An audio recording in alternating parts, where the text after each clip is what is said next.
Nous allons reprendre. Et j'ai le plaisir d'accueillir sur scène pour aujourd'hui Zoé McKay, qui est la chef de projet du projet réseau social chez l'INSEAD, qui aujourd'hui va nous raconter ce qu'on appelle the journey to success, donc le voyage, le chemin, l'aventure en fait dans laquelle INSEAD s'est lancé il y a quelques mois de cela, mais Zoé va vous raconter cela mieux que moi dans quelques instants. Pour la petite anecdote, ce qui me plaît beaucoup aujourd'hui avec la présence de Zoé sur scène, c'est que l'an dernier, mi-octobre, nous avions organisé la deuxième édition de cette journée dédiée aux réseaux sociaux d'entreprise. Elle s'appelait un peu différemment, on l'avait appelée Journée du Social Business. Et Zoé était là, dans l'assistance, alors peut-être pas dans la même salle ici, mais pour venir écouter d'autres clients qui étaient partis avant. Donc c'était Carlson Wagonlit, Gaumont sur Yammer, et puis il y avait Renault et Bouygues Télécom qui étaient parmi nous et qui témoignaient des projets réseaux sociaux d'entreprise qu'ils avaient faits. Et aujourd'hui, nous avons le plaisir d'avoir Zoé qui témoigne à son tour sur le projet qu'ils ont démarré. Donc, je vais vous lancer un petit challenge. L'an prochain, j'aimerais que 3 ou 4 parmi vous nous rejoignent sur scène pour témoigner de votre futur projet réseau social avec nous. Ça nous fera grand plaisir de vous avoir ici à la place de Zoé. Donc Zoé, ça y est, c'est bon. C'est à toi et on va basculer sur ton ordinateur pour commencer. Merci. Donc, bonjour, effectivement, je m'appelle Zoé McKay, je suis chef de projet à l'INSEAD. Je m'occupe en fait de tout ce qui est projet un peu qui sort de l'ordinaire, hein, qui touche non seulement IT, mais aussi les gens, parce que mon passé, en fait, c'est dans le management du changement. Et quand on commence un projet comme ça, beaucoup plus qu'un projet technologique, on est en train de faire du management du changement. Donc, je vais faire un petit disclaimer. Donc, je ne suis ni consultant ni francophone. Je vais essayer de faire mon mieux aujourd'hui en français parce que je n'ai pas l'habitude de présenter en français. Et je vais vous expliquer un petit peu le chemin que l'INSEAD a fait depuis décembre dernier avec cette grande aventure de Yammer. Donc, nous avons commencé en fait avec une question à l'INSEAD. On pourrait dire « why social ?» Pourquoi du social? Mais pour nous, ce n'était pas vraiment « pourquoi du social ?» On était confrontés avec une réalité que je vais vous montrer dans une petite vidéo. Donc, ce n'était pas vraiment « pourquoi le social ?» mais « comment nous allons faire du social ?» Donc, je vais vous laisser regarder une petite vidéo qui a été faite par certains de nos étudiants MBA qui montre un petit peu notre réalité.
Donc, je vous rassure, ils ne font pas que ça hein, quand ils sont chez nous. On essaye quand même de leur apprendre quelque chose. Hein.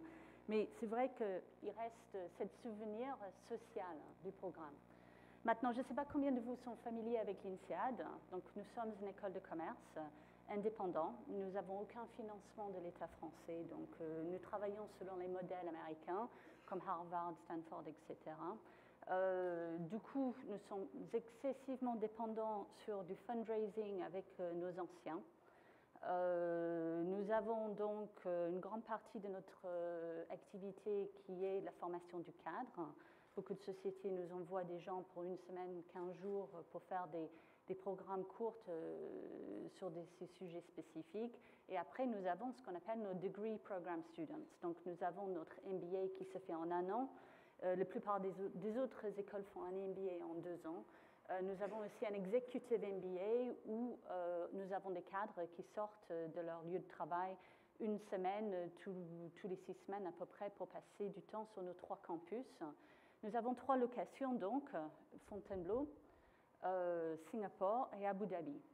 L'histoire de l'INSEAD, c'est que ça a été fondé par un professeur français qui travaille à Harvard, qui s'appelait Georges Doriot, et qui a été le fondateur, en fait, de ce qu'on appelle du private equity. Il est revenu en France, après son expérience aux États-Unis, pour dire qu'il voulait, en fait, fonder une école de commerce avec des valeurs européennes. Ça s'est passé après la guerre et effectivement, au début, ils ont fait avec les moyens du bord. Et les premières courses, en fait, ont eu lieu dans le château de Fontainebleau, dans la bibliothèque qui était gentiment prêtée à l'époque. Donc vraiment, on est parti de quelque chose, d'une communauté. Donc l'idée de communauté, c'est vraiment à le cœur de l'INSEAD. C'est des gens qui se sont réunis autour d'une idée. Nous sommes une association et c'est resté, même si on a beaucoup grandi, c'est vraiment resté au fond de ce que nous sommes. Donc, les questions pour nous, ce n'était pas vraiment why social, puisque nous sommes finalement une société sociale, mais comment nous allons faire du social? On a déjà une énorme communauté, comme vous avez vu là, sur Facebook, LinkedIn, Twitter, Instagram, Pinterest, je peux continuer à en citer. Nos alumni se retrouvent partout dans le monde, ils ont des clubs, des associations. Nos étudiants se sont retrouvés, se sont organisés tout seuls. Nos staffs aussi, on a un groupe sur Facebook pour tous les gens qui habitent Paris mais qui travaillent à Fontainebleau pour s'échanger des informations sur les trains. Donc, on a quand même une grande présence sociale. Donc, ce n'était pas vraiment la question pourquoi social, mais pourquoi le social de l'entreprise? Pourquoi on va payer pour un service qu'on peut avoir gratuitement sur Facebook ou sur LinkedIn?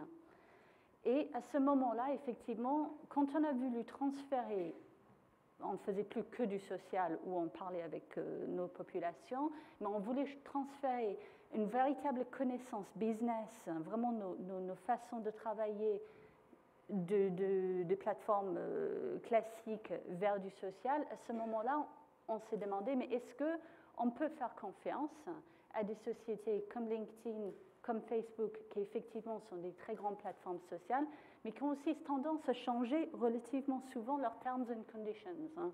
On a, je pense, tous souvenir de le cas Instagram où tout d'un coup, on ne savait plus vraiment si on était propriétaire de notre propre donnée ou bien si c'est Instagram qui était propriétaire de nos images. Donc, il y avait cette question qui s'est posée à l'époque. Donc, l'image que j'ai mise là, parce que nous, en anglais, on parle d'un walled garden, un jardin privatif. Et c'est cet esprit-là qu'on avait vraiment envie de créer à l'INSEAD. C'était un endroit où on était propriétaire des données, puisqu'on a bien évidemment des SLA avec Microsoft, sur tout ce qui est Outlook, etc., qui sont déjà en place. Donc, propriétaire de nos propres données qui sont protégées, qu'il y aura des outils pour nous aider à manager ces populations qui sont énormes et diverses, mais aussi qu'il n'y aura pas de publicité, parce que ça, c'était quand même quelque chose de très important pour nous. Voilà, c'est très facile de dire, voilà, on va le faire, mais après, on dit, bon, qu'est-ce qu'on fait maintenant? On ne va pas juste ouvrir le robinet et on va laisser tout le monde aller se parler sur un réseau social. Pour nous, on avait une difficulté supplémentaire, c'est qu'on avait ces différentes populations à manager qui avaient des besoins tout à fait différents. On n'allait pas faire la même chose avec le staff, les employés de Fontainebleau et avec nos alumni qui ont gradué en 1965, par exemple. Donc, on avait une énorme diversité. Donc la première chose qu'on a fait, je pense que ça c'est vraiment ce que je vous encouragerais de faire, c'est mettre en place une gouvernance. Tout de suite, au début du projet, il faut qu'il y ait une gouvernance forte du projet. Donc nous, on a eu énormément de chance. J'ai travaillé directement pour notre doyen par intérim à l'époque, hein, qui s'appelle d'ailleurs toujours Peter Zemski, et qui portait ce projet. Il était aussi doyen des programmes MBA et EMBA, donc il était confronté tous les jours avec les étudiants qui disaient « Mais mon Dieu, on en a marre de vous recevoir vos emails, il n'y a pas de discussion. La conversation, ça va toujours dans le même sens. Il n'y a pas de collaboration. Nous, on n'a pas l'habitude de se parler comme ça. On n'a pas envie que vous communiquiez avec nous comme ça. » Donc, on a eu le sponsor du projet, qui était tout en haut, qui est le doyen par intérim. Et donc, il nous a consultés, moi, parce que j'avais une grande expérience dans les réseaux sociaux, et avec le directeur de Digital Communications, et avec des membres de faculté qui ont une très, très grande présence sur les réseaux sociaux. Et nous avons formé un comité de pilotage. Quand on a formé le comité de pilotage, c'était pareil. On a essayé d'identifier les personnes dans l'entreprise qu'on devait convaincre, qui devaient être vraiment associés au corps du projet pour pouvoir le porter, pour que si le directeur de ressources humaines ne croit pas dans le projet, on n'arrivera jamais, elle ne va pas essayer de convaincre ses employés de faire partie du projet et on n'a aucune chance de réussir. Donc on a fait en sorte que ce soit leur projet. On les a amenés, ils étaient consultés dès le départ, et là, effectivement, on avait tout le monde qui était vraiment au corps et qui devait communiquer beaucoup avec leurs employés. C'était drôle, c'était pas, comme je disais avant, c'est pas un challenge technique, hein, c'était un challenge humain, surtout en France. Parce que, comme je le dis, c'était Carl qui nous a beaucoup travaillé avec nous sur le projet. C'était drôle parce qu'on avait une résistance au changement vis-à-vis du social qui était énorme. C'est on va l'utiliser pour nous fliquer. On va essayer de savoir ce qu'on dit entre nous. Qui peut voir quoi? Donc il y avait toutes ces questions et ça, il fallait être absolument transparent. Parce que si jamais on essayait de cacher quelque chose dès le départ, on allait créer tout de suite de la méfiance et les gens n'allaient pas partager. Pas trop le côté étudiant parce qu'eux, finalement, ils sont beaucoup moins concernés par ça. Mais surtout au niveau du staff and faculté, on a une démographie de personnes entre 35 et 50 ans. Il y en a beaucoup sur notre site de Fontainebleau. À Singapour, c'était tout autre chose. C'était très, très, très facile. Donc, nous, on a un dilemme. Vous, j'imagine, la plupart de vos sociétés, vous avez X salariés, vous allez faire une entreprise sociale, vous allez avoir vos salariés dessus. Donc, j'imagine que vos salariés, ils ont intérêt de bien se comporter sur le réseau social parce qu'ils sont salariés, puisque tout le monde les regarde. Nous, on avait un petit peu, pas tout à fait le même problème. On avait nos alumni qui sont non seulement nos anciens et notre produit, finalement, mais aussi des gens qui donnent beaucoup d'argent, beaucoup de temps, qui sponsorisent l'école, qui sont notre image. Donc, on n'avait pas envie qu'ils savent que l'imprimante au deuxième étage était encore cassée et que personne n'est venu la réparer. C'est le genre de choses qui se passent dans une entreprise sociale. On n'avait pas envie que les MBA partagent leur week-end de débauche dans le château de X, non plus devant les anciens et non plus vraiment chez le staff and faculté ou des recruteurs potentiels qui allaient être sur nos réseaux. Donc, on a regardé ça et franchement, on a mis des heures et je sais qu'on a beaucoup, beaucoup, beaucoup réfléchi.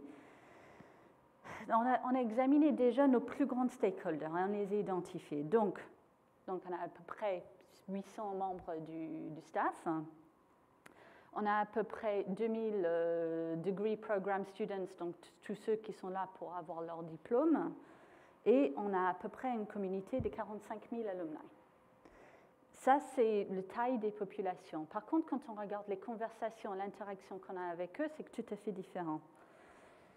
Ça, c'est plus ou moins les interactions qu'on a avec eux. Les MBA, qu'on est obligé de communiquer sans cesse, plusieurs fois par jour, leurs professeurs, l'administration, leur taper sur les doigts quand ils font pas ce qu'il faut, leur dire qu'il faut qu'ils fassent attention parce qu'il y a de la neige sur la route pour aller à Barbizon, ça va être dangereux. Vraiment, c'est ce genre de communication tout le temps, tout le temps, tout le temps. Avec le staff and faculty, bien évidemment, on a la communication des HR classiques. Et avec l'alumni, finalement, on a très peu de communication parce que ce sont des gens occupés. On ne va pas les inonder avec communication non plus parce que sinon ils se fatiguent et ils se désinscrivent de nos listes. Donc là, c'était la plupart de nos contraintes. Donc on voulait les protéger, l'alumni, des histoires opérationnelles. Et au niveau du staff and faculty, on voulait les protéger justement des étudiants. Parce que les gens avaient peur du critique. Ils disent oui, mais là, les gens vont pouvoir nous dire que s'ils ne sont pas contents. Je dis oui, c'est exactement pour ça qu'on veut le faire. C'est qu'on va leur donner un lieu où effectivement ils peuvent nous dire quand ils ne sont pas contents. Et ils ne vont pas le faire sur Facebook où nous, on n'a plus aucun contrôle de ce qu'ils se disent. Et on ne sait pas ce qu'ils se disent, mais là, ils vont le faire dans la lumière du jour et nous, on va pouvoir réagir. Ceci dit, on a voulu quand même protéger le staff aussi, parce qu'il ne faut pas non plus laisser n'importe quoi se faire, ni les critiques s'enchaîner. Et parfois, il peut y avoir une escalade dans des réseaux sociaux. Donc, on a créé un lieu et on a choisi, en fait, Yammer nous a permis de faire ça. On a une global network. Et là, la seule barrière à l'entrée, c'est d'avoir une adresse email INSEAD.edu. Donc, c'est tout le monde. Tout le monde qui est passé par l'INSEAD a une adresse email INSEAD.edu. Et là, c'était le forum de partage, où tout le monde pouvait se parler. Après, on a créé une Learning Network pour nos Degree Program Students. On avait besoin de les mettre, de les canaliser dans un lieu où ils pouvaient partager leur fête du samedi soir sans que les alumni et les recruteurs pouvaient les voir, ni le staff and faculté.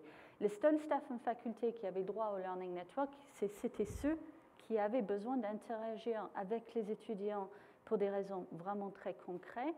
Et comme ça, on protégeait aussi le staff des étudiants. Et bien évidemment, on a eu ce que la plupart de vous c'est ça que vous allez créer, c'est le Staff and Faculty Network qui d'une certaine façon, remplace, mais pas vraiment, l'intranet. Donc, ça, c'est comme ça on a fait ça. C'est intéressant parce que Yammer nous a permis de faire cette network globale et après, on peut créer autant de external networks qu'on veut. Il suffit qu'on crée un external network et après, on peut inviter des gens. Donc, par exemple, dans le Learning Network, on peut avoir, on n'a pas encore eu, mais imaginons, on a le chef de General Electric qui vient parler à l'INSEAD un après-midi.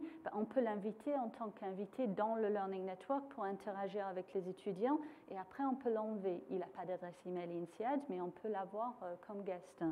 Donc, c'était très flexible et ça nous aidait beaucoup. Donc, je vais concentrer en fait sur le premier network qu'on a fait, c'était le Learning Network, parce que quand on commence un projet de cette ampleur, il faut essayer de commencer petit. Bon, pas nécessairement petit, mais vraiment sur quelque chose de spécifique. Et nous, on a bien vu que le plus important, c'était les étudiants. Ils se plaignaient parce qu'on ne communiquait pas avec eux comme ils voulaient, nos systèmes étaient vieux. Voilà notre ancienne intranet pour les MBA. Ça ressemble à quelque chose qu'on faisait dans les années 89, 90. Et c'était très bien à l'époque, hein, mais eux, ils avaient l'habitude de Facebook. Hein. Donc, quand on a des jeunes de 24 ans qui arrivent à l'INSEAD, ils disent « Mais attendez, franchement, vous attendez que je vais faire le tri dans tous les liens pour voir où je vais aller ?» Ça ne marchait pas du tout. Et je pense que c'est là, avec les étudiants, le changement n'était pas difficile, mais avec le staff.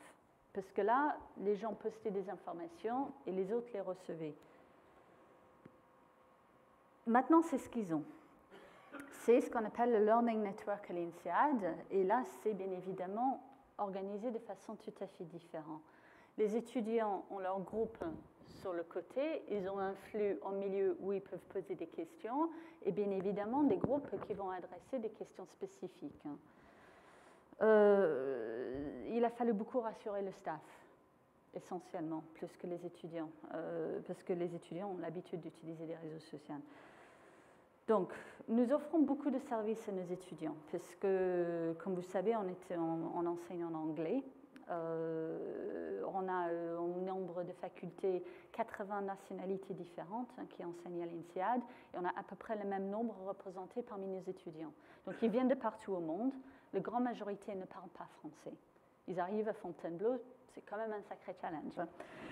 Donc, on est obligé vraiment de les encadrer pour tout, pour le téléphone, le visa, EDF, les assurances, vraiment tout. Essayer de trouver une location sur Fontainebleau. Ouais.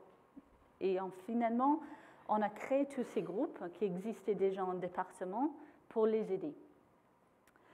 Et quand on regarde ça, effectivement, il y a une anecdote qui est très drôle, c'était au niveau du IT support. Donc nous, on a Bring Your Own Device, comme on dit, mais puissance 10.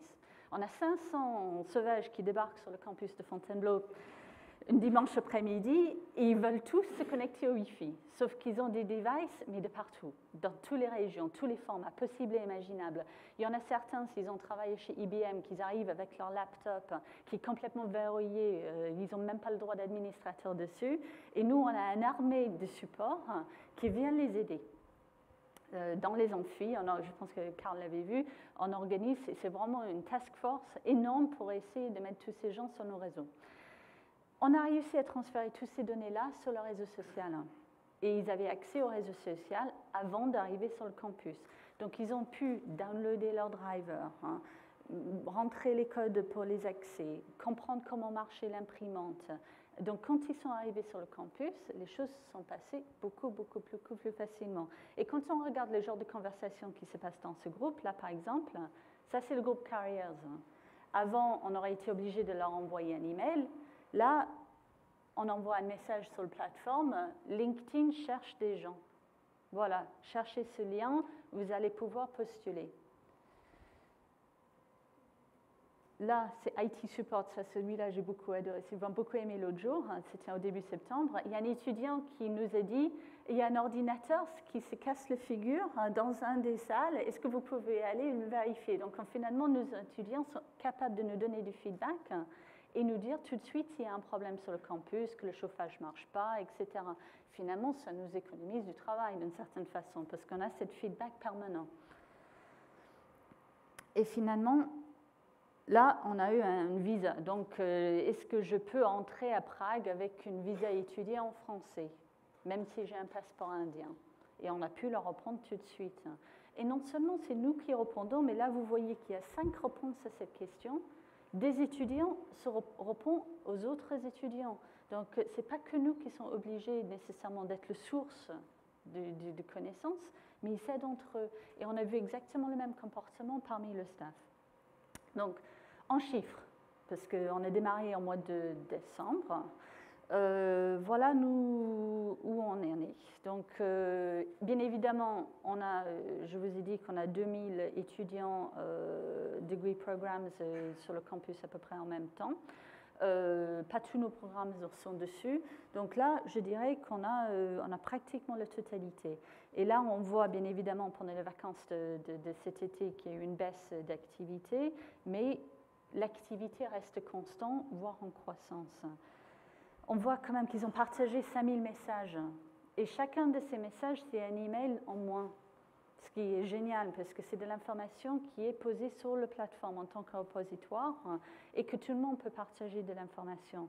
Un email, comme un des intervenants a dit tout à l'heure, ce n'est pas du tout bien pour collaborer parce que ça passe d'une personne à une autre personne. Et on voit là qu'il y a des groupes qui sont actifs. Les étudiants créent leur propre groupe maintenant. Ils s'organisent de façon organique. Nous, on n'a absolument pas besoin d'intervenir, ni de leur donner beaucoup de ressources pour organiser des groupes, etc., parce qu'ils se trouvent tout seuls. En même temps, sur le Staff and Faculty Network, c'était un petit peu plus compliqué au niveau de l'acceptance. Parce qu'effectivement, là, on avait une population... Et à l'époque, il n'y avait pas de fonction translate sur Yammer. Donc, en plus, c'est en anglais.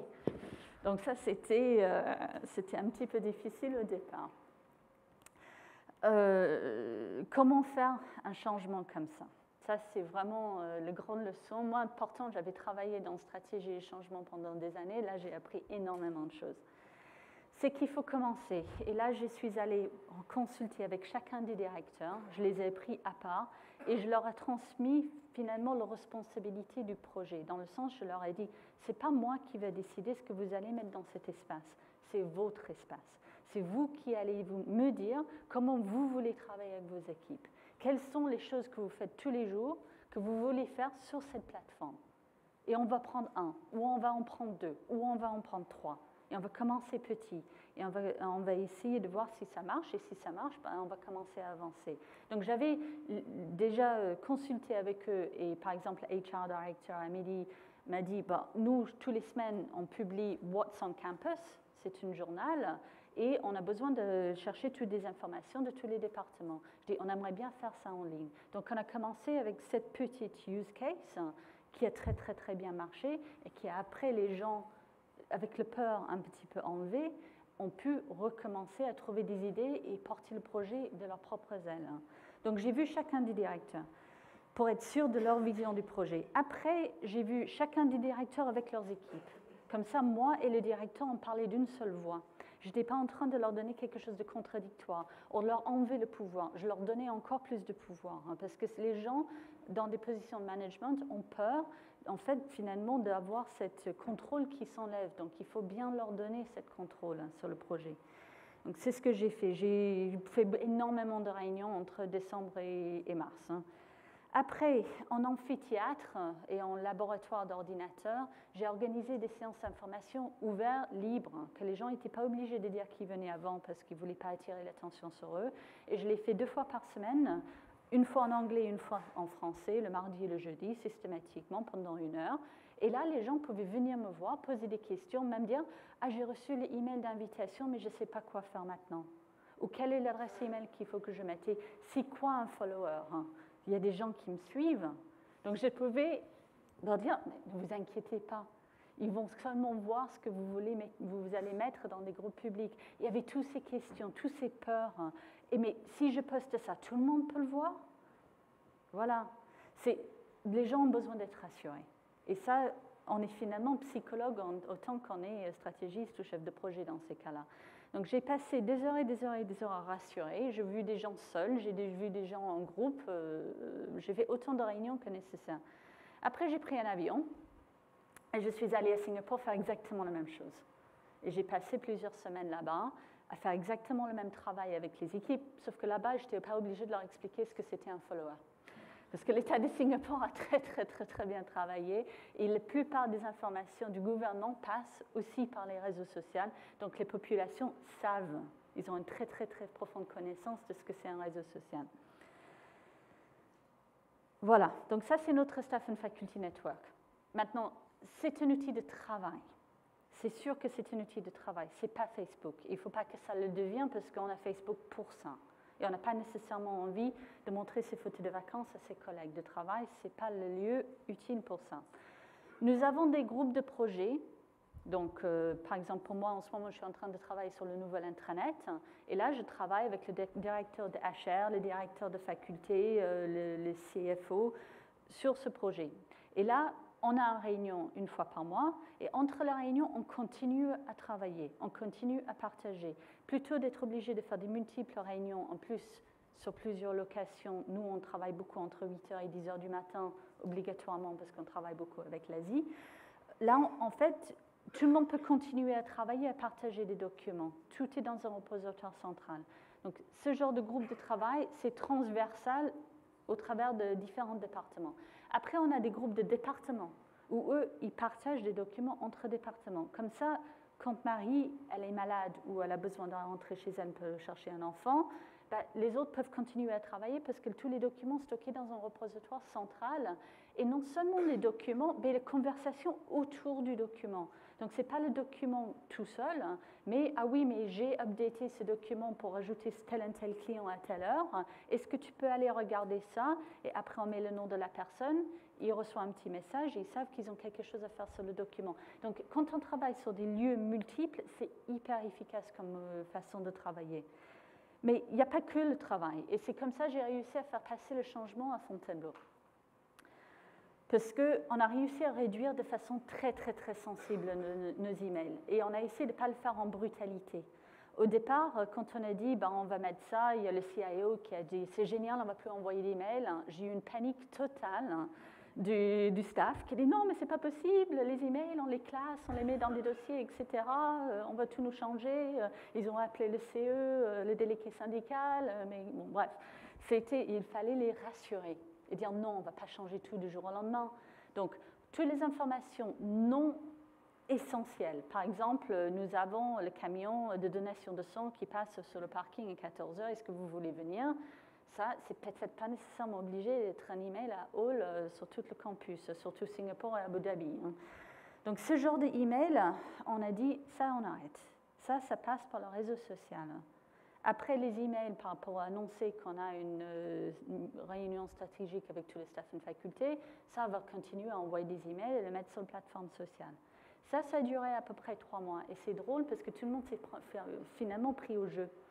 Ils ont arrêté d'envoyer des emails, ils ont posté de plus en plus sur le réseau social. Et non seulement ça, mais quand il y en avait des résistants qui continuaient à envoyer des emails à tout le monde, on râlait, on dit mais c'est pas possible, pourquoi on envoie encore des emails pour ça?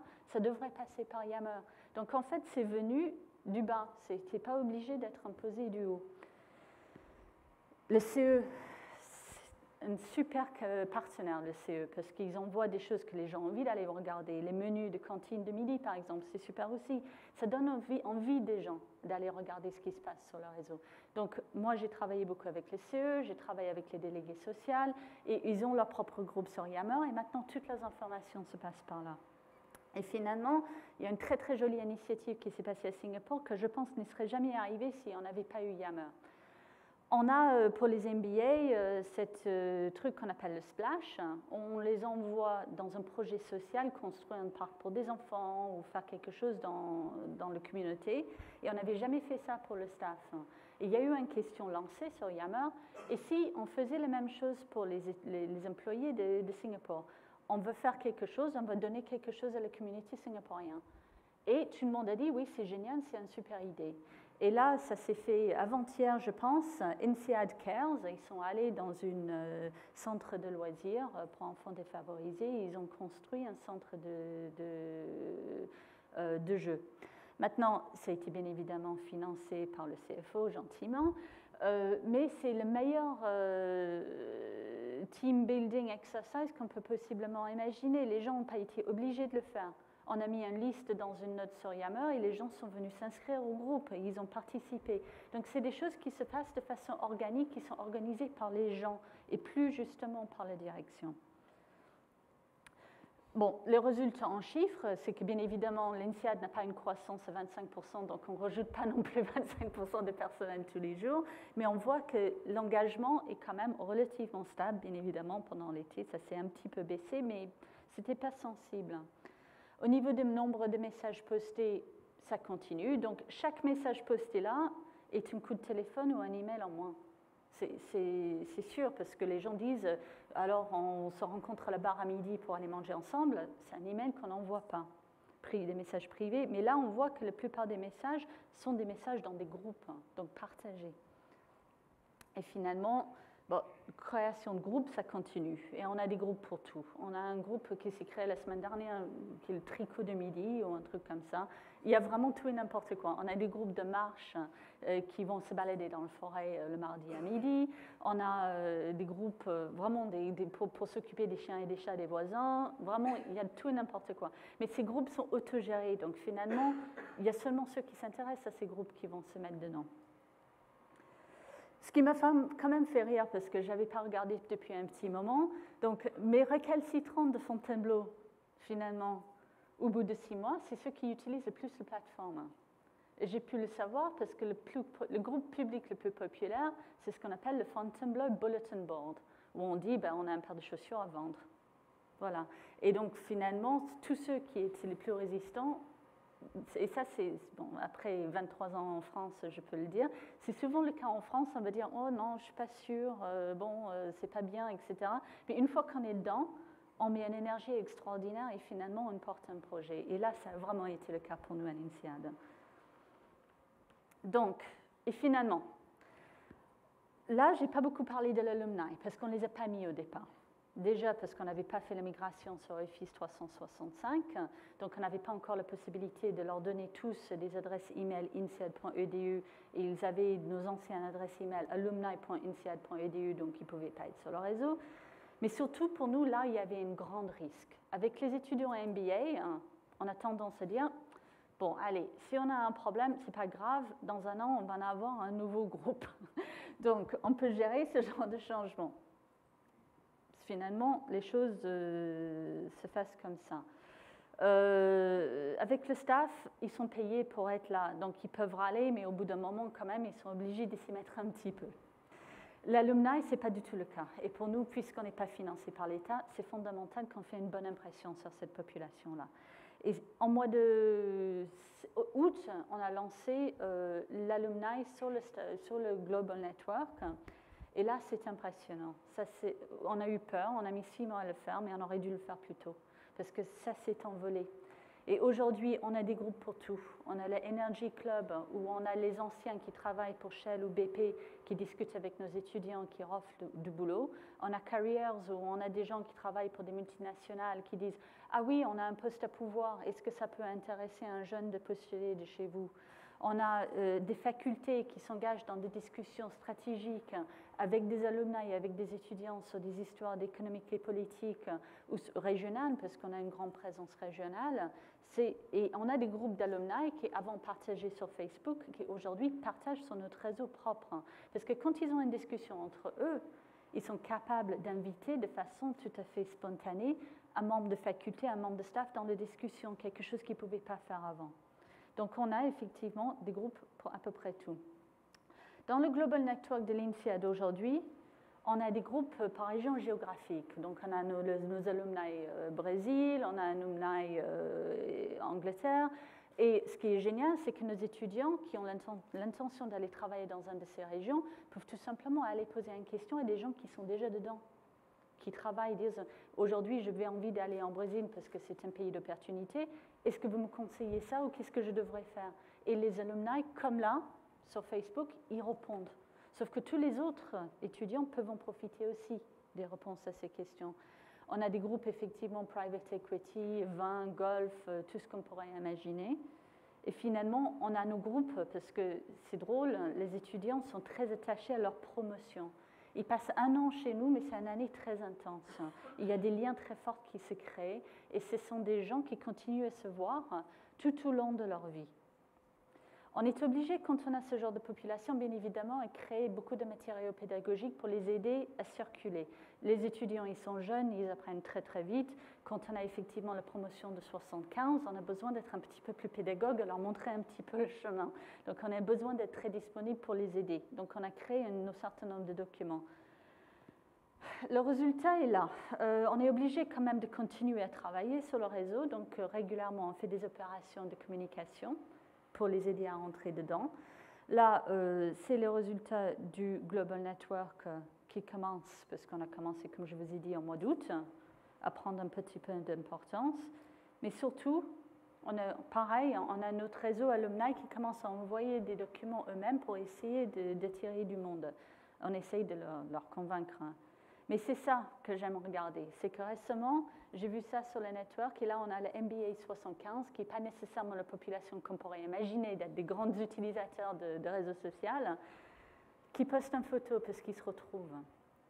Et ça, tout le monde partout dans le monde, toute leur promotion peut regarder ça et se souvenir « Ah ben tiens, je me souviens de lui ». Ça crée des liens.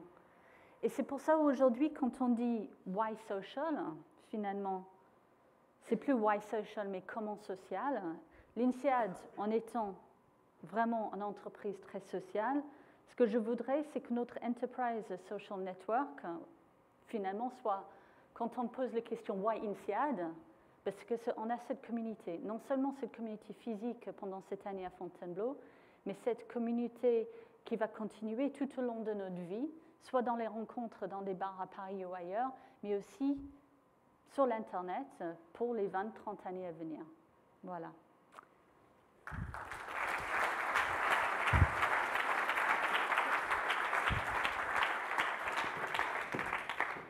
Merci beaucoup Zoé.